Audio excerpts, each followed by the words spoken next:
So ito pong mga member ng Project Transforms, ito po ay mga violators. So aren't they considered as illegals? Inimbita daw nila, hindi nagpunta.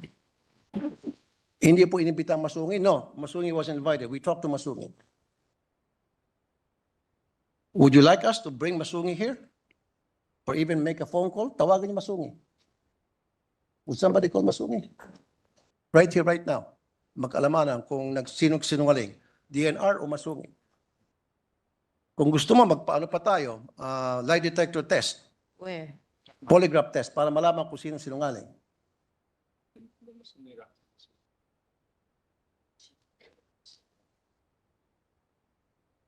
Of the Masungi Rock.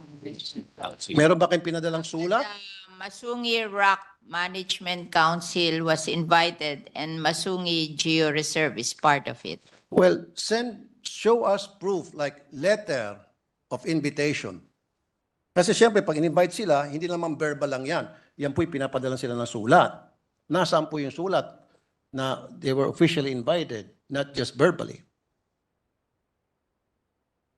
Can you show us? Yeah. Where is it? Invitation natin sa council, will kayo can provide it.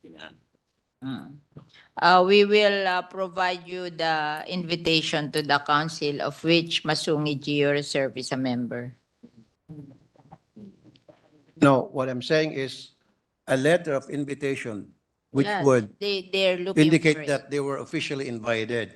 Without that letter, parang hearsay lang, na-invite kahit na hindi. At syempre, sabihin ng Masungi, we weren't invited. At sasabihin po ng DNR, yes, you were invited. So paano natin malaman kung sino nagsabing totoo o hindi? Dapat may invitation letter and then we receive.